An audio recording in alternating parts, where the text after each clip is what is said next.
Hello and welcome. My name is Reliant AI, and I wanted to welcome you today to our webinar hosted by Reliant AI. Today we'll be focusing on a discussion and exploring some of the strategies and safeguards necessary for integrating AI as a trustworthy collaborator in evidence synthesis and clinical decision making. We really wanted to explore and talk about how we ensure that human expertise remains central while automating some of those administrative burdens so that we can accelerate life science breakthroughs and hopefully ultimately increase opportunities for everyone to live their lives. Today we'll do a quick overview of Reliant. I'll give you an introduction to our incredible panelists, and then we'll walk through a number of questions that allow us to explore these ideas.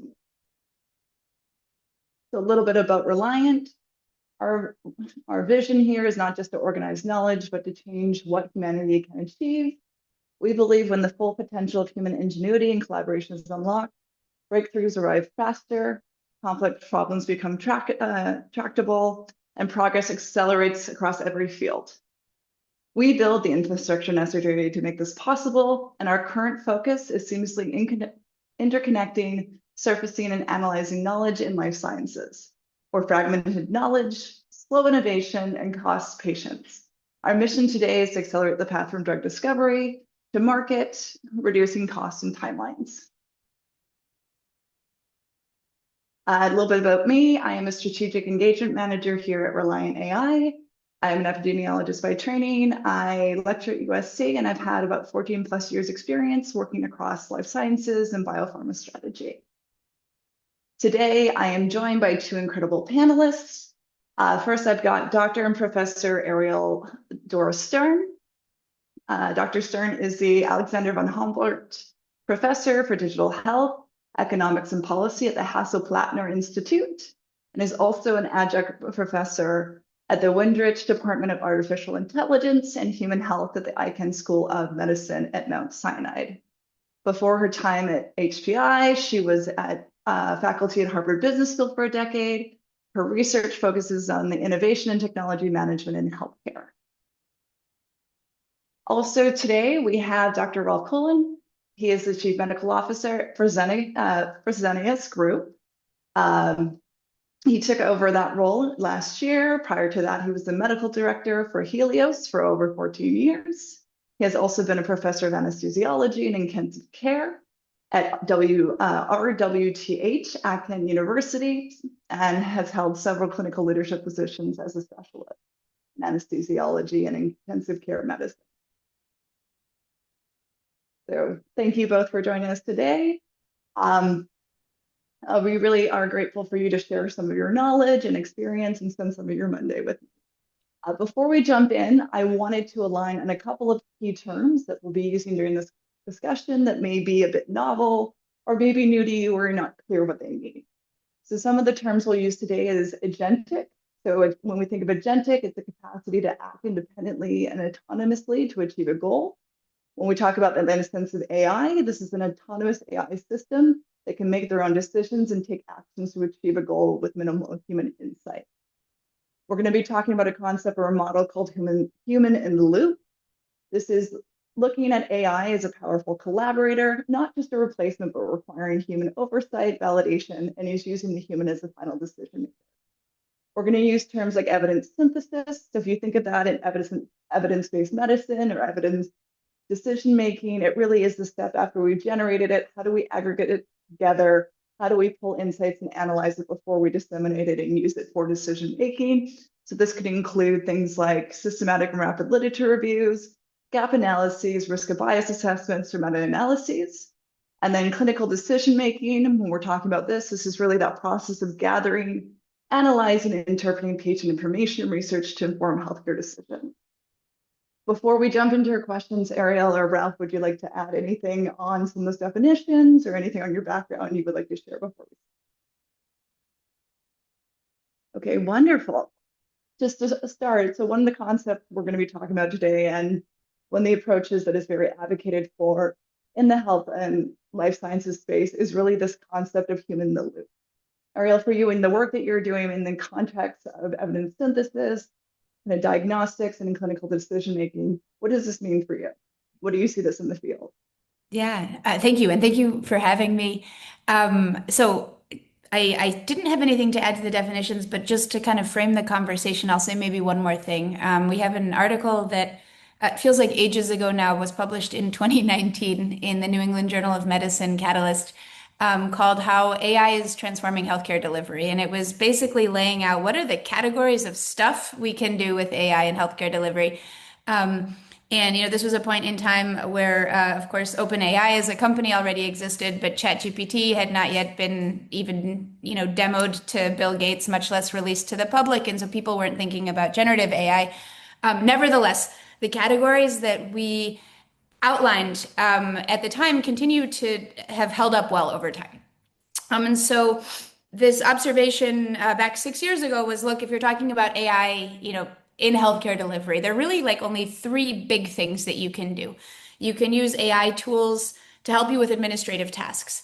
And, that can be anything from, scribes that do clinical note taking to some of these types of things you already began to talk about. Like, can you just search the literature for what is the best treatment for patient X with condition Y? Some of the tools that folks will have heard about recently, things like Open Evidence, are doing exactly this. At least in terms of the literature review side of things. So there's administrative stuff, but there's also just like scheduling meetings, scheduling patient visits. I need a radiology appointment. We don't actually need a human to do that. We can do that pretty well with chatbots. Then there are two other categories, which is where human in the loop becomes particularly important. These are diagnosis and treatment. There are a couple of reasons that's important. The first is just regulatory. So once we get into the world of things that involve diagnosis and treatment, we get into the world of regulated medical devices and medical technologies. But the other reason is a liability issue. So we need a human in the loop because humans still have the legal liability for the decisions that are made in settings where algorithms are used. And so we don't have fully autonomous radiology AI diagnostics. We have excellent algorithms that can tell radiologists where to look, provide suggestions of something to, have a look at this part of the lung scan, or this is patients with that look like this had this diagnosis in the past, but we still need to have the radiologist actually make that diagnostic decision. Similarly, when we think about treatment recommendations, when we think about clinical decision support software tools, there too, we've got algorithms that can take the suite of information provided and make a recommendation about what a likely appropriate course of action would be based on, for example, what medical guidelines say. But we certainly are not yet in a world where there are fully autonomous treatment recommendations happening. So, I think that answers also your question about the importance of human in the loop, which is, we really, and I'm part of a group of authors that's actually been writing a little bit about what would it take for us to actually certify AI systems to make decisions fully autonomously, but we're absolutely not there yet. For legal reasons, for regulatory reasons, we're still very much in a world in the clinic where humans are involved. I think where it gets the most interesting are these administrative tasks, which start to bleed into these areas where we don't, for legal reasons and for regulatory reasons, need humans involved. And this maybe, this is the last thing I'll say, goes to sort of where you kicked us off, and the work that Reliant is doing is that there are in many respects more opportunities to do things under this broad administrative umbrella for that reason. Sure. Thank you for your answer. I think one follow-up for me, because I know some of your work, I believe, in collaboration with MIT, is really looking at the metrics and design guidelines for measuring some of these value in human AI systems. And I guess for you, what has been, I guess, some of the biggest challenges when we start using these tools and start thinking this way that you've encountered in your research, or as you're exploring these ideas more? Like you're saying, in a future world, we can go to full automation, but even now we're like, okay, a little bit of AI, we need to have some Yeah, guidance yeah. here. And I think I make the joke that it's the current state of knowledge is a full employment program for any researchers willing to spend their time on these questions. But I mean it. There's still very little that we understand about how and every AI system is different. but how AI systems come to recommendations, how they're making recommendations. What you were referencing is some work that I've had the pleasure of contributing to with some colleagues from MIT that's actually looking at how human medical experts annotate a piece of medical text versus how an algorithm would annotate it. When you ask both of those parties to highlight the bits that are important for coming to your diagnosis. For those who are medical doctors, medical journals often publish clinical vignettes. The New England Journal of Medicine famously starts every issue with a clinical vignette or sometimes an image that says, this is what we know about this patient. What's the diagnosis? And it turns out that we're learning that what humans think is important and what large language models think is important when analyzing these clinical vignettes does not perfectly overlap. So when we think about what does that mean for the future, well, it means we have to really understand how AI systems are coming to the recommendations that they're coming to. If we for many medical doctors to fully trust them. It also raises a bunch of questions that remain unanswered about how do we certify those types of systems. So if we really wanted to go all the way and say, look, we license medical professionals to make recommendations, why can't we license AI systems to do the same? We would have to ask some really tough questions about what's going on under the hood. And I think researchers are already doing this, which is what's so exciting about it. Thank you for sharing. And I love that you're involved with this work because I think it's so important. And we talk a bit more about trust later of, again, how do we get to a point where we feel good, especially when we're meeting with people where they are. And that's a very low trust, I think, with these systems at this time. But again, we know there's so much. Ralph, wanting to involve you in the conversation. So talking about this in your work and what you're seeing, what are the tasks in your organization that and your part of the industry that you feel are right for human in the loop automation with generative AI, and what values do you think we can derive from that? Well, first of all, thanks for the invitation and thanks for having me. I hope you can all hear me.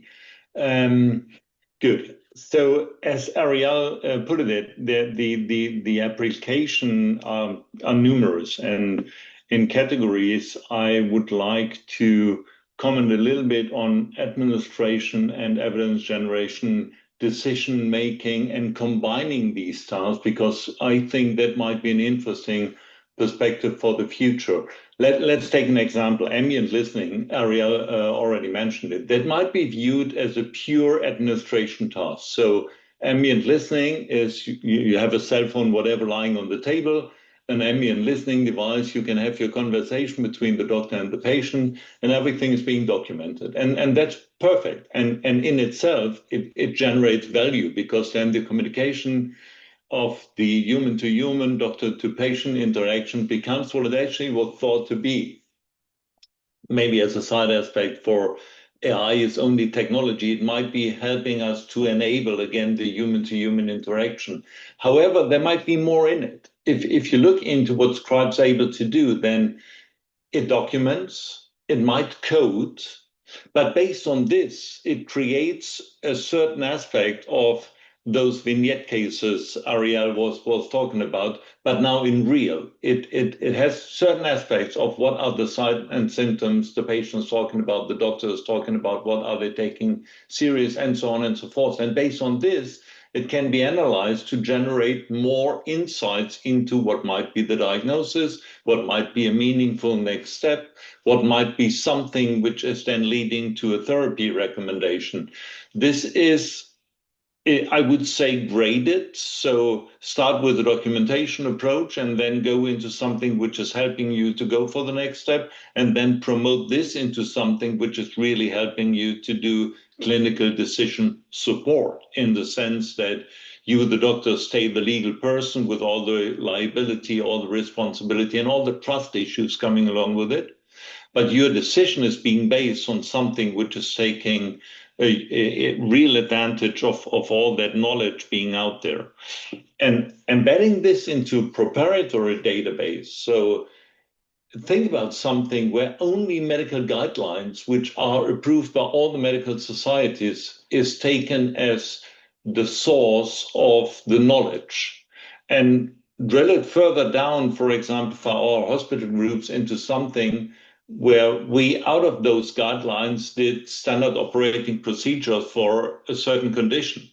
and think about this, and AI is taking this as the knowledge base, and all the recommendations are being based on this, then all the issues we are talking about when it comes to general application is narrow and narrow and might be more precise. So what I find terribly interesting is, yes, there's different categories and numerous applications within those categories, but combining this, that might be really interesting. So we tend to use it to ease the clinical workflow, but we also tend to use it to enhance the knowledge and the quality and the safety of the decisions being taken. Thank you for sharing. Ariel, do you have anything to add, or would you like to elaborate on anything there? I think one of the things I'm hearing, and it comes across for both places, it's also, I think, very important that the awareness of what is the data that we're feeding in to a lot of these models and what's going in. And I'd be curious for both of you, where you see, in terms of like looking at the application, and even before we get to human in the loop, what is your thoughts on the data as is right now that is being fed into these models? Do you feel confident that that it is at a level that is productive and valuable to be creating these AI human collaborations on? Was it to me or Ariel? To me? Either one. Okay. So Ariel, if I may, then I begin. So that is crucial, and I mean, for all this, what's going out there, it's true for every data-driven service, whatever it is, garbage in, garbage out. So if the data which is going in there is really meaningful and takes into consideration all the different aspects and is good, then the decision making stands on a more or less reliable basis. However, since I've been, and Ariel as well, many of us have been working so much with real world data, I know that real world data is tricky to deal with because it's not always the quality you want to see.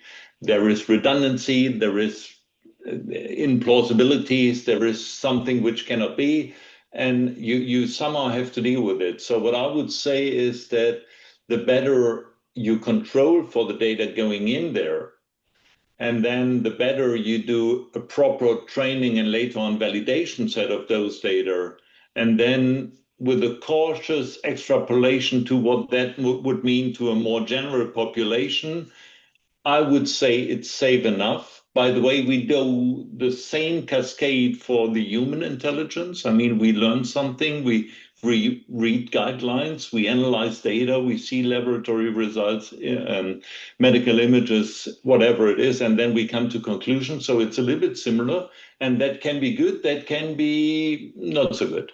And the point here is that we really need to be very transparent and open on what is the database, how was it created, and what is the extrapolation to when you take it to a more general population.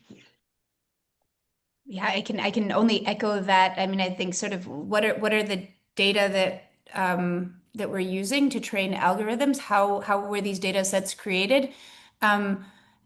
So real world data are basically, everything that happens in the hospital or in the clinic. This is everything, all the data created outside of the controlled setting of clinical studies.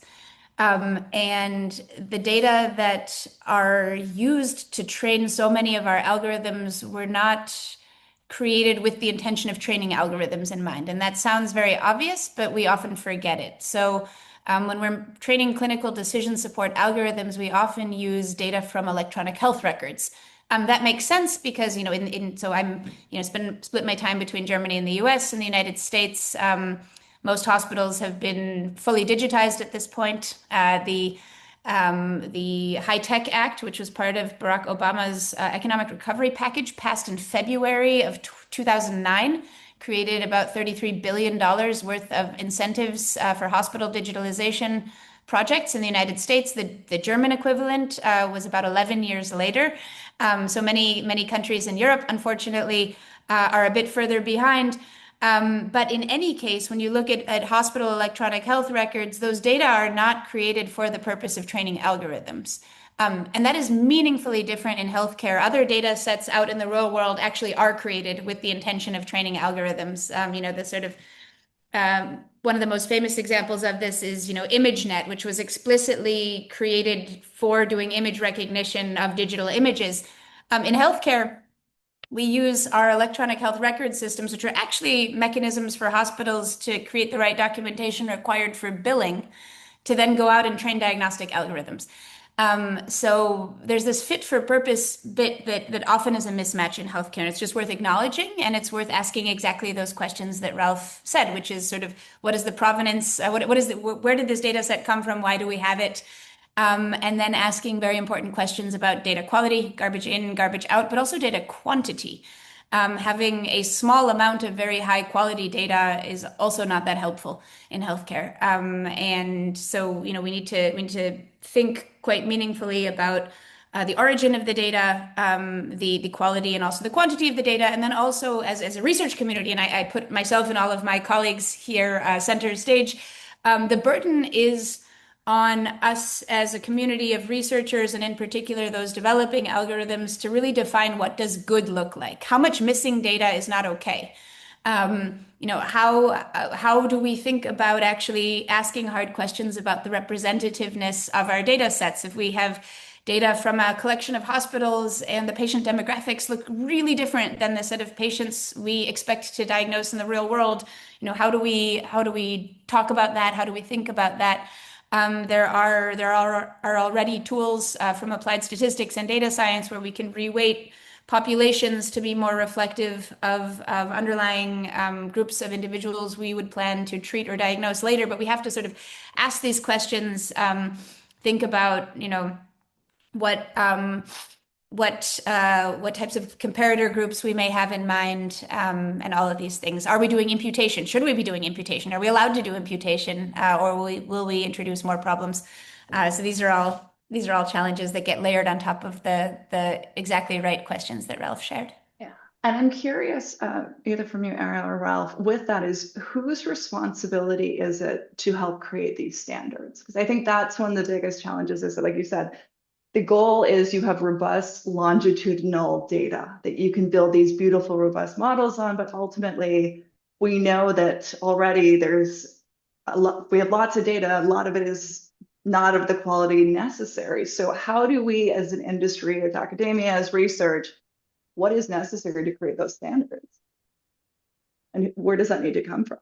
I guess when it comes to responsibility, it's really shared responsibility. As Ariel said, the research community helping to create algorithms from data sets and draw meaningful conclusions from those is responsible for making sure that the data set is okay, that it is transparent, that we know where it's coming from, why is it there, and so on and so forth. But later on, for using it as at the latest as a medical device, then somehow regulatory comes into play, and it needs to be made sure that this has all been sound.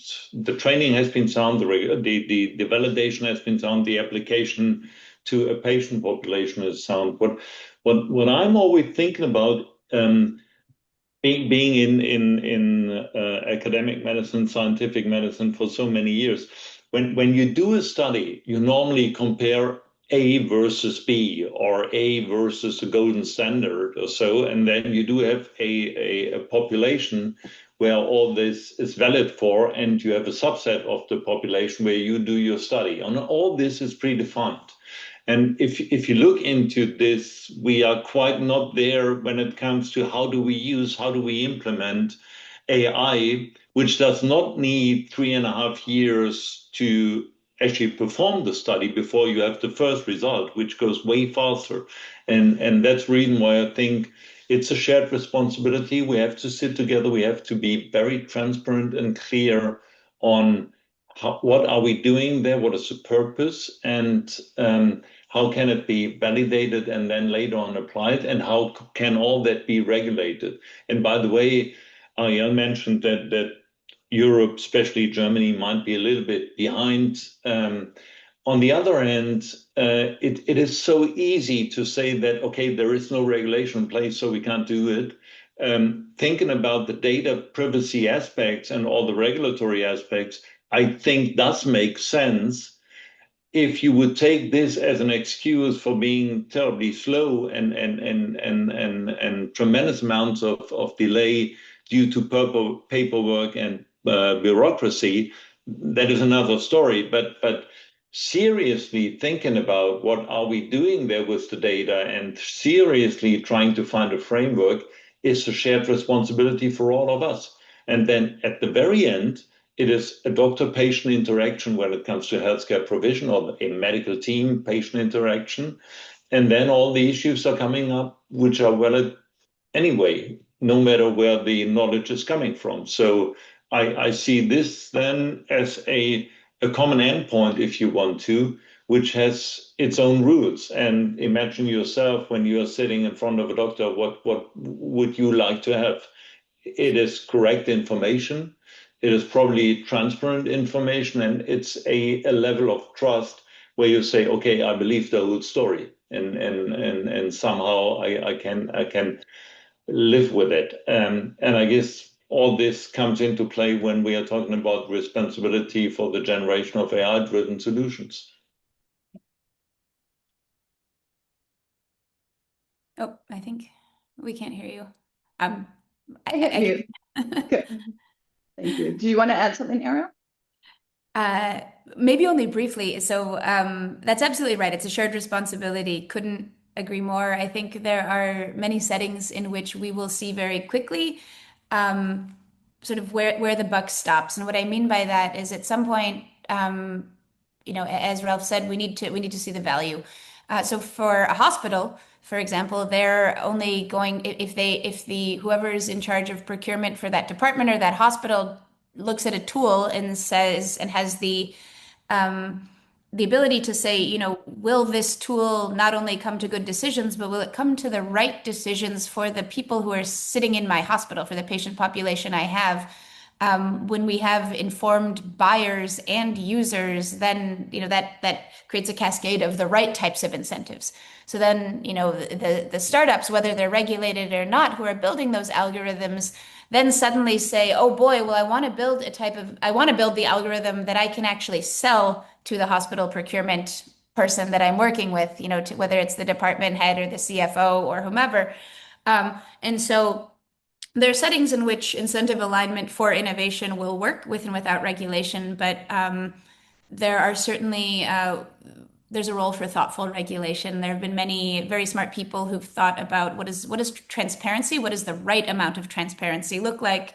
An example, so there's a professor named Sarah Gerke who is, she's German, but she's a law professor in the United States who wrote a terrific law review article a couple years ago about this notion of nutrition labels for AI and machine learning medical products.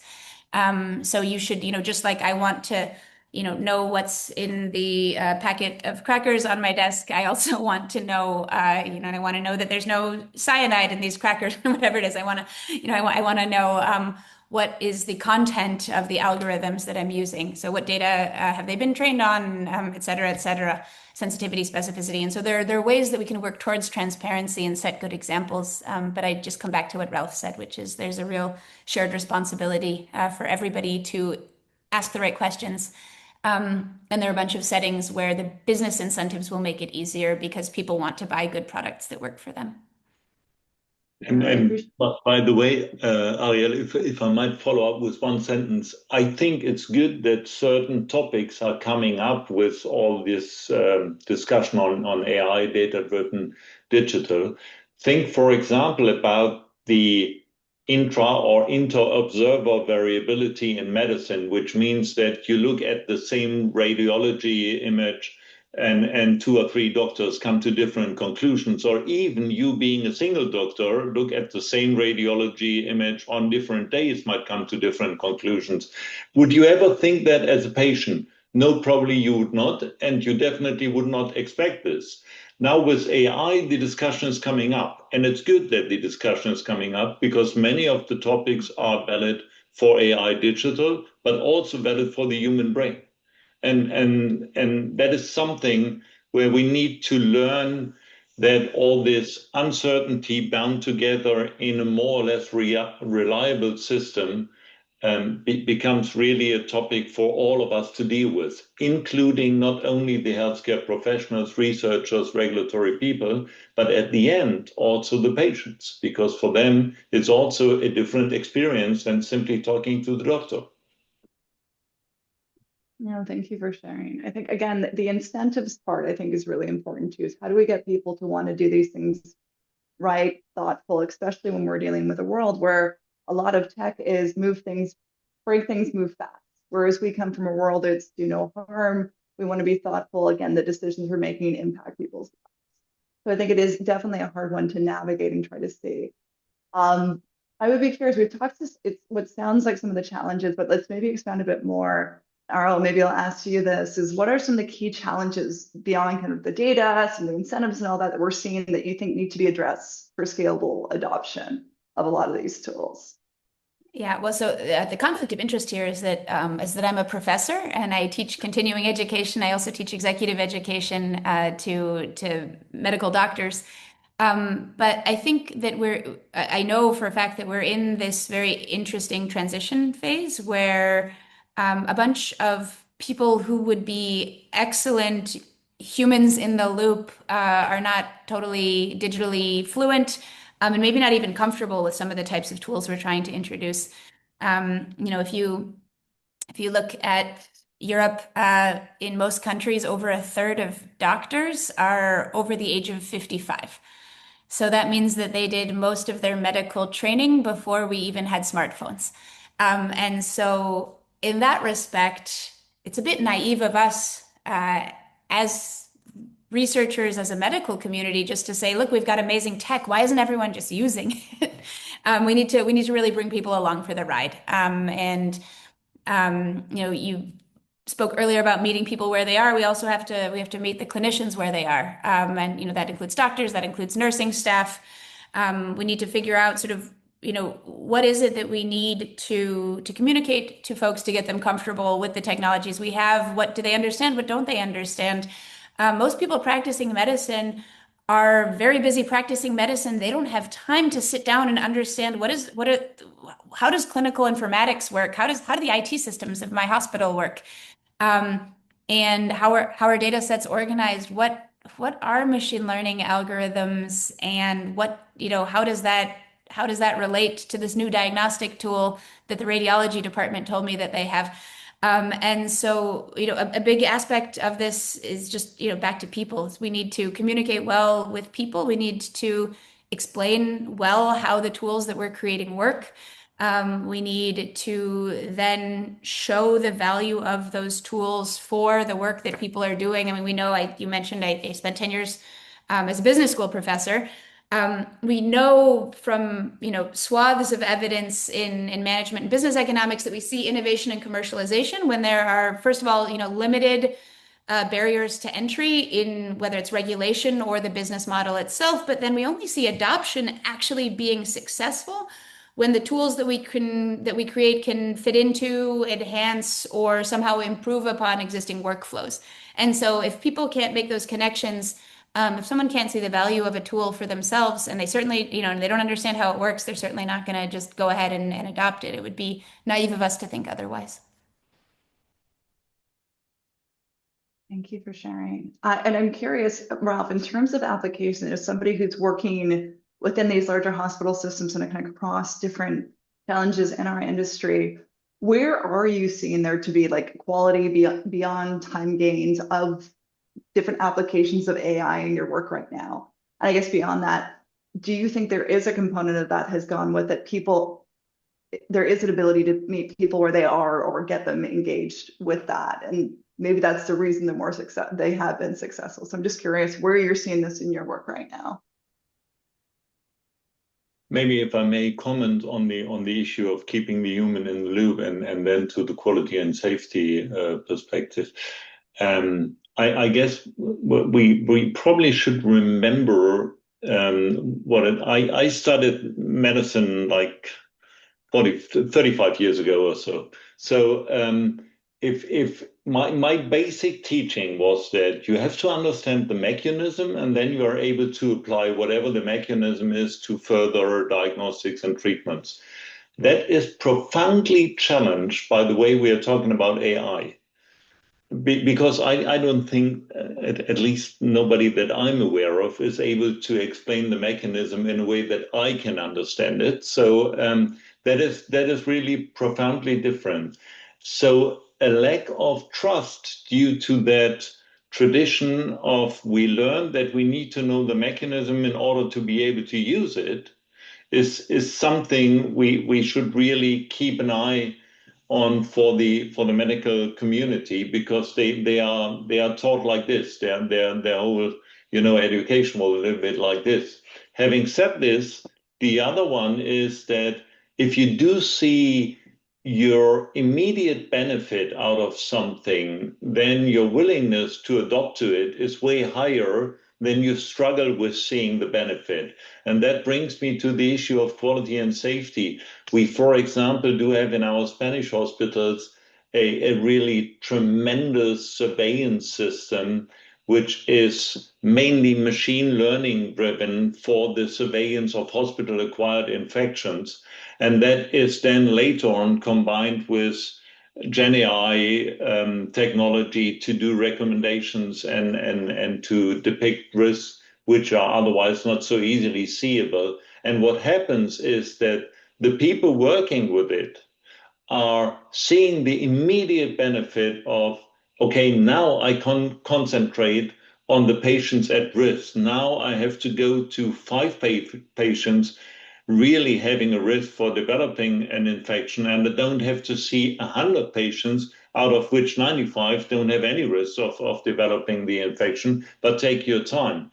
And seeing that immediate benefit for everybody is something which helps generating the adoption rate. And at the same time, the Spanish colleagues published a couple of papers that the quality is increasing, meaning that you detect more patients than before by only the human workforce, if I might say so. But also the efficiency and the productivity of the whole team is increasing.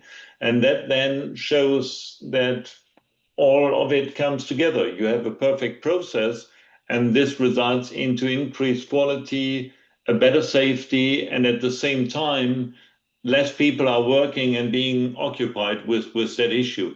Might be an example of how it should be in future applications.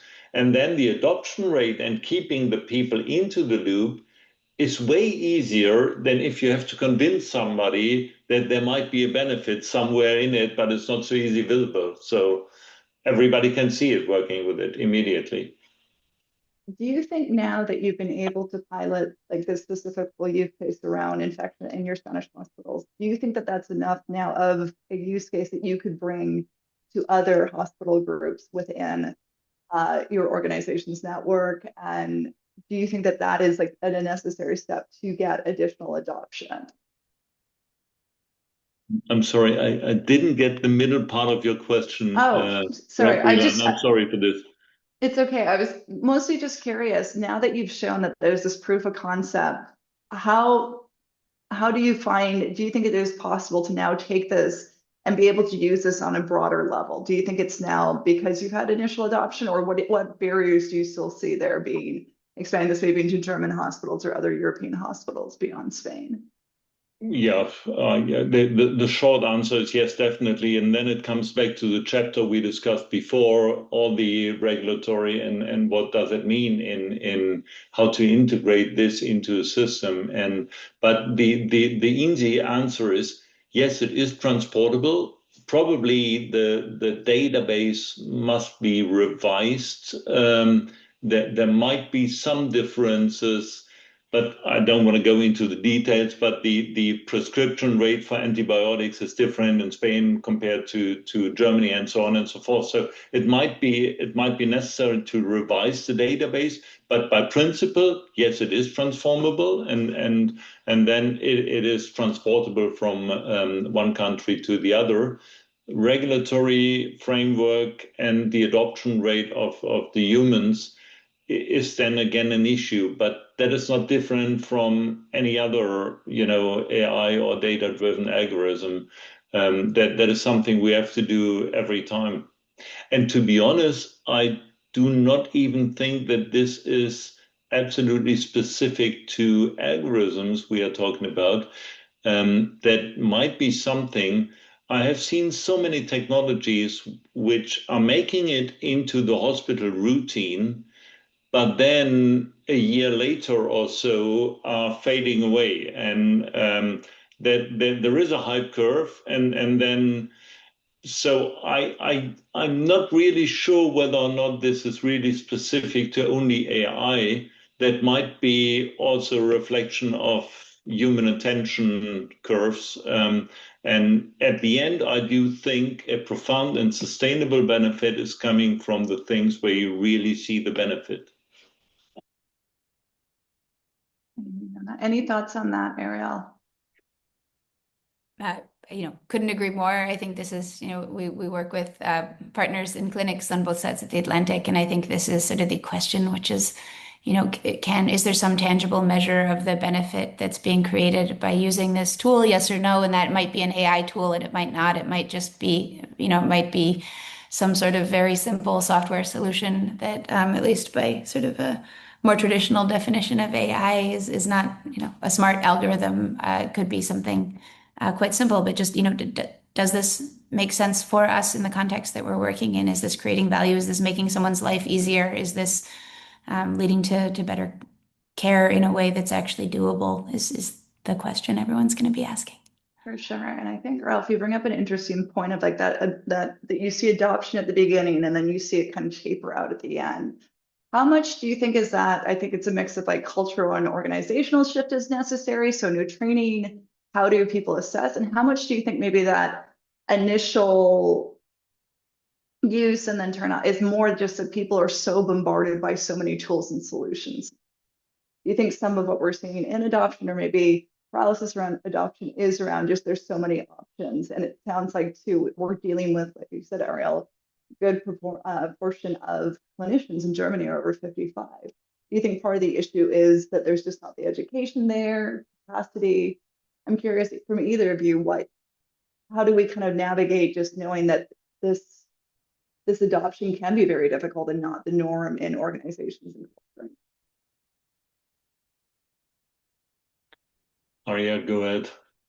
Or yeah, I mean, I can say a bit more. So I think, continuing education is vitally important, whatever that means. And whether that's continuing education to help doctors make decisions, to help nurses make decisions, to help people who've spent the last 30 years planning clinical trials to make decisions, asking someone to do something differently than how they've been doing it for however much time is always a challenge.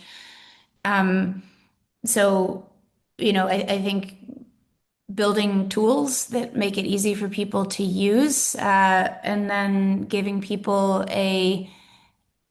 the best possible chances of succeeding when they do try out those tools. If I try out tech all the time. I'm like always wearing some sort of wearable. I want to see how stuff works.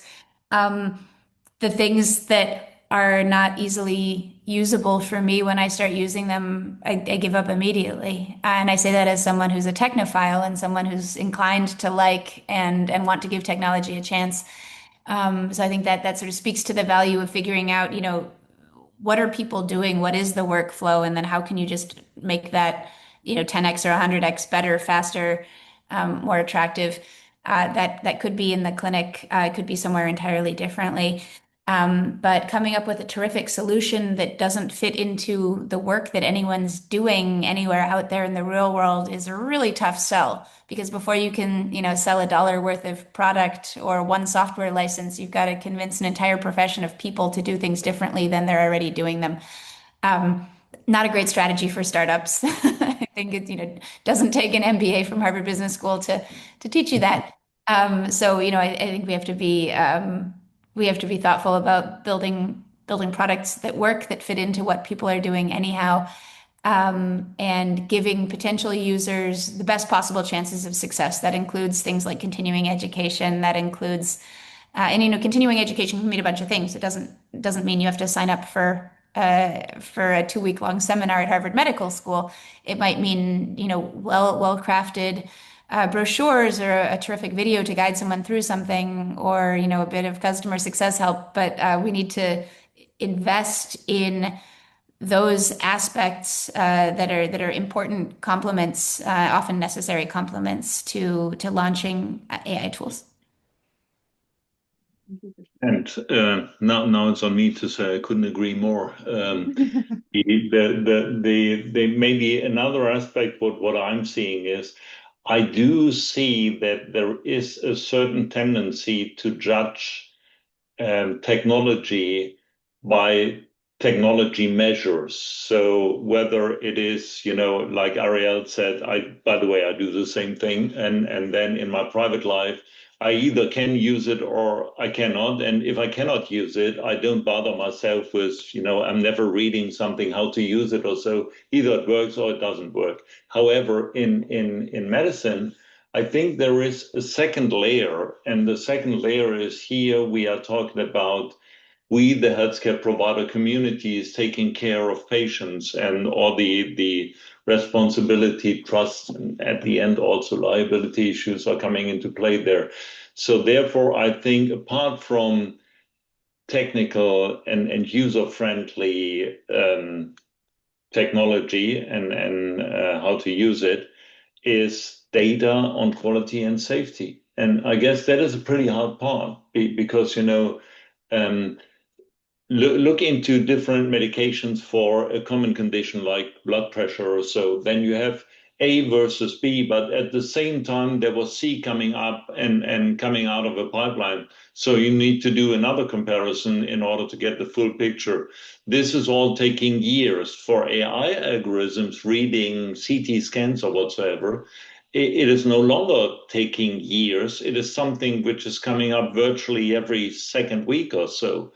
And now it becomes really an issue to go through that jungle and not only see whether or not it fits into my workflow, but also to keep track with what is the data. Is it better? Is it safer? Is it whatever?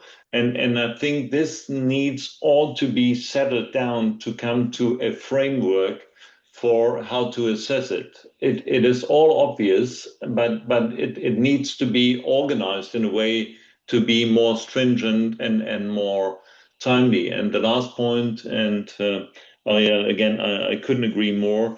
I always tend to say that don't try to solve a clinical problem which is simply not existing. So the first question always is there a clinical need for the solution you are trying to provide? And that is something which really needs to be assessed and later on needs to be tested against that need. Did you do something good about that need? Yes or no? So what I'm hearing is for adoption, it really is important, first and foremost, that whatever solution is being built, there is an actual need for it.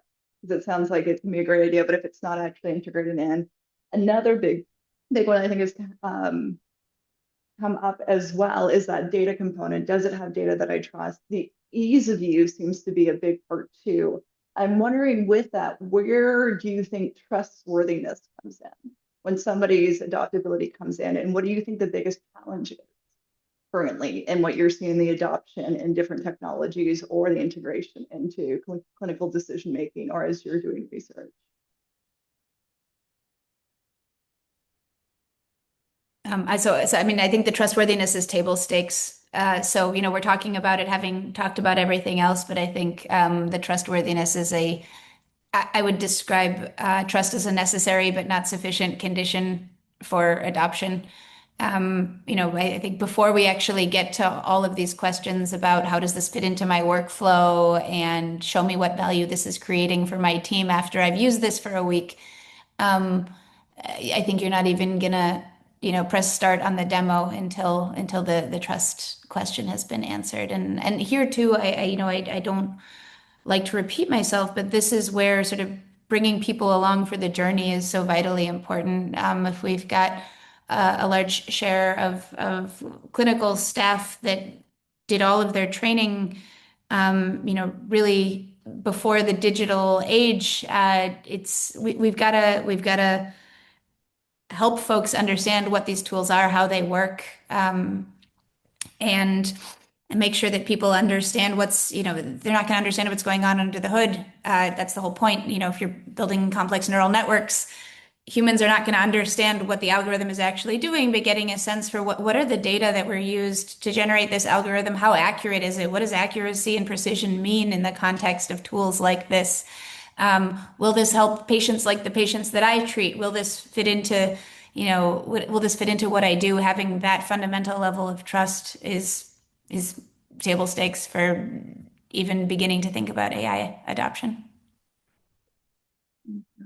And to add on this, I think it might make sense to analyze a little bit what are actually the components of trust when we were speaking about trust. And one, I guess, evident component broadly accepted is that something simply keeps the promises, and that might be reflected in the terms we are talking about here in quality and safety. It simply does what it's supposed to do, and so on and so forth. But there is certainly also another aspect of trust which might more go into the fields of empathy and social emotional intelligence, which means that how do you convey the message is something which is either trustworthy or not so much trustworthy. With all the good and bad, by the way, it can be very trustworthy, but the message is still wrong, which is not good. And it can be terribly not empathetic, and you don't build any trust, but the message was right. And the other way around. So this is something we probably should be thinking about as well.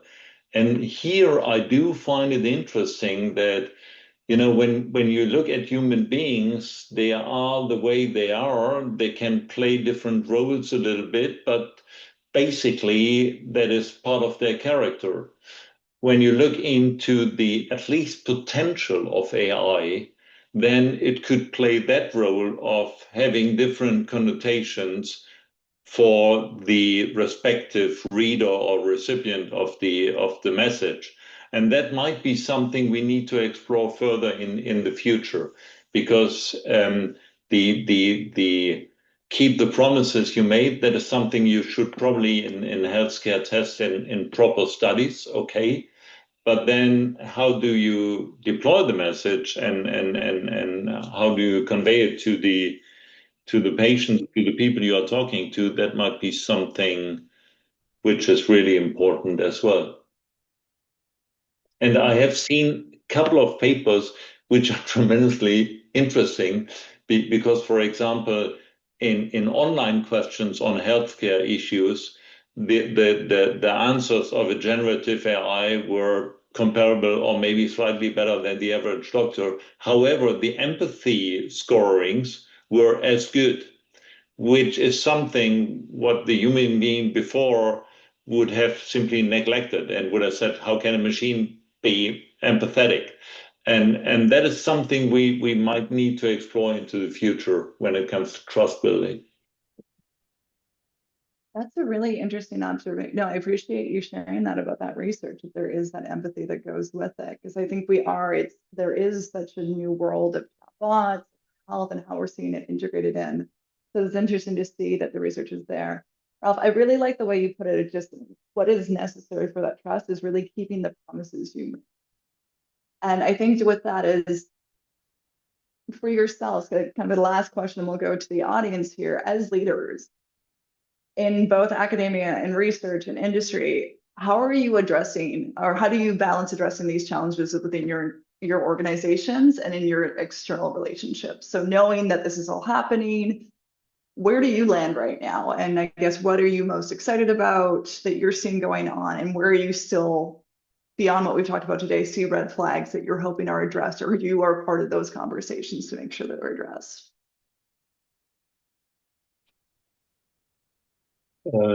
That's a tough question, to be honest. Maybe some aspects coming to my mind. it is fascinating what is feasible with this technologies coming up there. It is fascinating to see the speed how technology evolves. For example, when we do see that generative AI is able to orchestrate different roles depending on what they were trained for, and then come together in a team approach. And one AI is somehow arguing with the other AI because the training was different, and then make up a team approach and coming up with a decision making. That is something which in medicine we have been dreaming of for many, many, many, many instances, that we do have a team which is coming together, sit together on the table, look at all the data, and come to a common conclusion with all the different expertises on the table, which is simply not feasible with the time restrictions and everything we are seeing. So what I'm trying to do is be as open as possible, but at the same time, I'm trying to see, okay, what is the application which would really be helpful in the world we are living in, with all the demographics, with the given demographics in the developed healthcare systems, with all the financial constraints and the problems of sustainability and so on and so forth. So I'm seeing that fascinating technology, and I'm always, when I'm getting fascinated, I'm always trying to bind myself a little bit back and ask, okay, what is that good for? What can that potentially help? And that is probably not a good answer, but an attempt to deal with all these groundbreaking technologies we are seeing. Thank you for sharing, Ralph. Ariel, what are your thoughts? So I really value pulse checks of various kinds. My job actually, much like Ralph's, is a funny one because I work with different people at different points in time, different teams. Within and the things that I do are both research and teaching. So within research, I'm always doing pulse checks with my team. What tools are people using? What questions do we have? What is good document? We just had this in. We have an all hands meeting every Monday with my whole lab. Like, what does good documentation look like? In a paper for a medical journal where you're using a large language model to do sort of user and system prompts to code something, entirely different. Like what does good look like? So I think sort of having a discussion about that, having open discussions. I think in the teaching side, the pulse checks are really interesting. It used to be, as recently as 2018, 2019, I had a business case I would teach to healthcare innovation students. And I realized very early on, much like you did, Breland, at the start of the call, I would need to provide some functional definitions at the start of the discussion so that we could actually have a productive discussion. Because in 2019, believe it or not, if you wanted to talk about natural language processing with Harvard MBA students, there were maybe a handful of people I could count on one hand in the room who could give me a working definition of what do I mean when I talk about natural language processing. So we'd have to start off and say, look, it's about, taking natural text. This could be speech, this could be clinical notes, making sense of that text. But we'd have to actually have a discussion about what do we mean when we talk about NLP. Another type of pulse check that I started doing, but it actually started accidentally, was with the medical doctors that I do executive education with, where, back 8 years ago, the best compliment I would get on a session about digital health and digital medicine is someone would come up to me afterwards and say, hey, that was actually really good. I didn't know why we had this session. I didn't know why we were doing all this digital stuff, but thank you. I actually learned a lot, but it was a bit of a backhanded compliment.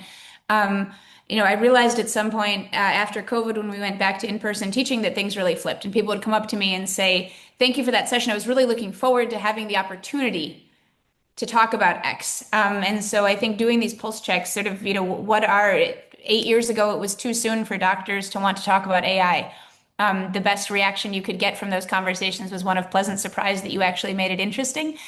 Today, I think there's this real hunger to understand things. And I think we also have to remember that a lot of the folks we're working with, whether they're medical professionals or people elsewhere in healthcare research, they don't have a natural place in their day-to-day work lives and in their jobs to take a step back and actually discuss concepts. Say, what do we mean when we talk about X? How can I learn more about Y? And so I think creating, doing those pulse checks, and then where necessary, creating the space to actually talk about definitions, concepts, what do we mean when we talk about ABC? We shouldn't underestimate the value of those moments in those conversations. No, thank you for sharing. I really appreciate you pointing that out. I do want to be mindful on time. This has been a wonderful conversation. We are running over a little bit. We have one audience question if you two have time for it. Otherwise, totally get it. People have to drop. But we have a question that came in from Nestor. It says, as a medical writer who uses AI to perform systematic literature reviews, AI still seems to have specialties and weaknesses. Addressing the weaknesses is where human in the loop is vital. How can trustworthiness of an AI model be quickly quantified, qualified, or established compared to others? Maybe Errol, with your background and some of the benchmarks you're doing, do you want to take that one? Yeah, I mean, I think, this goes back to the conversation we were having earlier about the quantity and quality of data that we're training models on. That's absolutely right. I think we're getting our colleagues in computer science are developing better tools to help us actually do that benchmarking. The truth of the matter is you always need, if you're going to benchmark an AI model, you need ground truth. You need to know what is the actual diagnosis. And it's a slippery concept. There's a whole economy of startups out there. Many people don't know this, that are basically just paying medical doctors to do medical labeling, to train AI models on, so that we can build these data sets, so that we can actually build the AI models. We have at this point a shortage, not of medical data, but of well-labeled, well-annotated medical data to actually train AI on. And I think, for the user, or for Nestor who asked this question, the same is true of many aspects of the medical literature.